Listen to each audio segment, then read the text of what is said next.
On commence tout de suite ce Lex Inside et on va parler de la troisième édition du guide pratique des visites inopinées, perquisitions et garde à vue en entreprise avec un des co-auteurs, Thomas Baudesson, associé chez Clifford Chance et candidat au bâtonnat de Paris.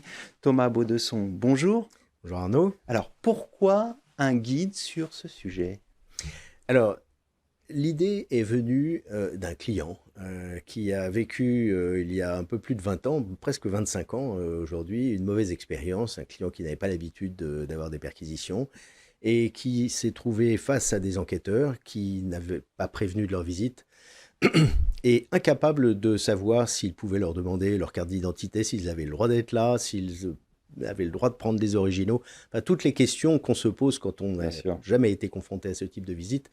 Donc, aussitôt les enquêteurs partis, ce client m'a demandé de préparer un vade-mecum. Donc, on a préparé un vade-mecum, j'ai fait un certain nombre de présentations pour d'autres clients et de fil en aiguille, l'idée de publier un guide m'est apparue évidente et nous avons donc publié le premier guide en 2006 de mémoire. C'est la troisième édition, donc pourquoi une troisième édition? Assez naturellement parce que la législation évolue. La dernière édition, la seconde, avait 10 ans et en 10 ans, un certain nombre de choses ont changé de manière assez significative et il fallait mettre à jour ce guide pratique pour tenir compte des nouveautés qui étaient intervenues depuis lors. À qui se destine cet ouvrage? Principalement aux directions juridiques des entreprises, mais vous avez beaucoup d'entreprises qui ont des sites de production où il n'y a pas de juriste d'entreprise, donc c'était un peu l'idée de faire un guide pratique et non un guide juridique. C'est aujourd'hui, au fil des éditions, le guide est devenu un peu plus juridique qu'il l'était à l'origine, mais c'est un guide qui peut aussi bien s'adresser à des juristes d'entreprise qu'à des responsables de sites qui n'ont jamais fait de droit. L'idée étant de leur permettre, à l'arrivée des enquêteurs, en très peu de temps, parce que vous constaterez qu'il est fait d'un certain nombre de fiches pratiques. Vous avez une première partie générale et une seconde partie où, visite par type de visite, vous avez des fiches pratiques qui permettent... Avec des exemples concrets. Avec des exemples concrets et en l'espace de 10 minutes, on peut avoir un vernis, comprendre quelles sont les questions qu'on peut poser, les droits qu'on a et les obligations auxquelles on est contraint. Alors vous l'avez dit, le cadre législatif réglementaire a évolué largement depuis la première édition. Quelles sont les nouveautés de cette troisième édition?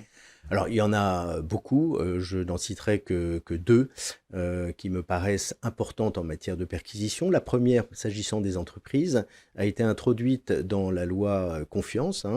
C'est l'article 56.1.1 qui permet dorénavant aux entreprises de faire, comme c'était la pratique en matière de concurrence, de mettre sous enveloppe scellée, de demander à ce que soient mis sous enveloppe scellée des documents dont les entreprises considèrent qu'ils sont couverts par le secret professionnel.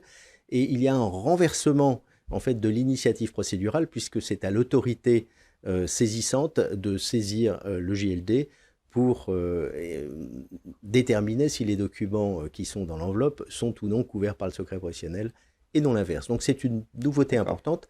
Deuxième nouveauté très importante également, c'est un arrêt qui a été rendu par la Chambre criminelle de la Cour de cassation le 5 mars dernier, donc cette année, c'est très récent. Et de manière très intéressante, cet arrêt nous dit que ça n'est pas parce qu'un droit ne figure pas dans le Code de procédure pénale qu'il n'existe pas. En d'autres termes, dans cette affaire, on avait refusé à un avocat l'accès à une audience parce que sa présence à l'audience n'était pas prévue dans le texte. La Cour de cassation nous dit que ce n'est pas parce que ce n'est pas dans le texte que l'avocat n'a pas à être présent. Et mutatis mutandis, on peut considérer aujourd'hui que si on applique cet arrêt à la perquisition, eh bien, les avocats ont le droit d'être présents à côté de leur client lorsque leur client est soupçonné. Ça n'était pas le cas jusqu'à présent et c'est une évolution fondamentale. Alors, un autre point important, c'est la préparation à ces visites inopinées ou perquisitions. Comment les entreprises peuvent-elles s'y préparer? Alors, les entreprises aujourd'hui sont généralement bien préparées. Elles ont toutes mis en place, ou la plupart d'entre elles, des procédures avec des fiches pratiques. La difficulté vient souvent de ce que les enquêteurs ne préviennent pas. Donc, ils s'adressent à la réception qui est le premier contact. Or, la réception est souvent outsourcée, donc ça n'est pas nécessairement la réception de l'entreprise. Donc les entreprises ont mis en place des procédures avec les personnes à contacter, la difficulté étant naturellement de tenir à jour ces procédures parce que les perquisitions, ce n'est pas tous les jours. Alors, quels sont les pièges à éviter lors d'une visite inopinée ou d'une perquisition, justement ? Alors, les pièges à éviter, je dirais, le premier d'entre eux, c'est de ne pas être préparé. Le deuxième piège, c'est de ne pas tenir à jour sa liste, parce qu'on appelle l'avocat, le collaborateur qui a quitté l'entreprise, l'avocat n'est plus là, etc. Donc ça, donc tenir à jour les procédures. Deuxième piège, c'est se sentir dans l'obligation d'être complaisant à l'égard des enquêteurs. Bien souvent, les entreprises... Alors, il y a les entreprises qui sont régulées, qui ont un intérêt à être en bon terme avec leurs régulateurs, puis il y a des entreprises qui se disent moi, je n'ai pas envie de donner l'impression que j'ai quelque chose à cacher.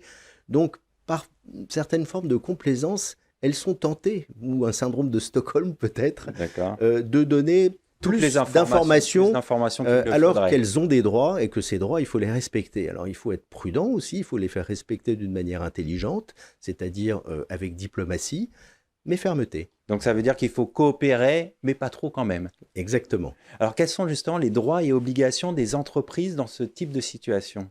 Alors ça, ils sont extrêmement nombreux, ils figurent précisément dans l'ouvrage, mais en synthèse, les principaux.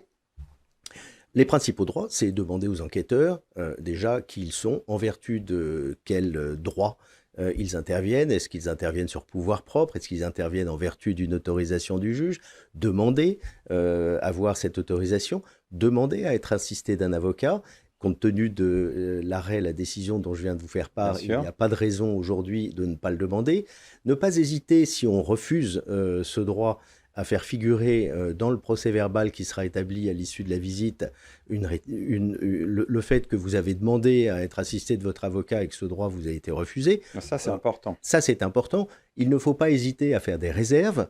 En termes d'obligation, les entreprises ont l'obligation, par exemple, de donner des codes informatiques aux enquêteurs s'ils sont effectivement fondés à faire la visite, mais vous devez assister les enquêteurs pour leur permettre de prendre possession des documents qu'ils sont venus chercher. Bien sûr. Alors, on sait que dans les entreprises, il y a des informations sensibles. Le secret des affaires, c'est important. Alors, comment protéger ces informations sensibles tout en coopérant avec les autorités de contrôle?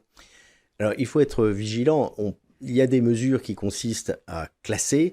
Dans les directions juridiques, on s'efforce de classer. Vous savez que demain, probablement, la proposition de loi qui a été votée, qui confère une confidentialité des avis juridiques des entreprises, devrait, il faut en tout cas l'espérer, être votée en deuxième lecture. Lorsque ça sera le cas, évidemment, il faudra être discipliné et, si possible, classer tous les documents qui sont susceptibles d'être protégés dans des fichiers pour pouvoir les identifier facilement et les mettre ensuite dans des enveloppes. Quels conseils donneriez-vous aux chefs d'entreprise pour gérer ce type de situation de crise? Je dirais d'abord bien se préparer, mettre en place une procédure, identifier la personne qui sera l'interlocuteur des enquêteurs. Il est important de choisir quelqu'un qui à la fois connaît les droits, connaît les avocats, mais également en termes de personnalité, n'est pas une personne qui va antagoniser les enquêteurs. J'ai en mémoire une expérience douloureuse pour le client, où le client, qui était en l'espèce un directeur financier, parce qu'il n'y avait pas de direction juridique, avait décidé de ne pas aider cette enquêtrice de la DGCCRF, l'avait laissée dans un coin. C'était en province et à l'heure du déjeuner, il l'avait laissée sans même lui proposer un sandwich. Bref, l'enquête avait pris un mauvais départ et un certain nombre d'enquêteurs, procureurs et juges d'instruction m'ont dit dans le passé qu'en ce qui les concernait, dans les 10 premières minutes, il s'était fait une idée de l'orientation que prendrait toute l'enquête. Donc attention dès le départ. Dès le départ, parce que l'enquête démarre souvent par une perquisition. On va conclure là-dessus. Merci d'être venu sur notre plateau. Merci Arnaud Dumouriez.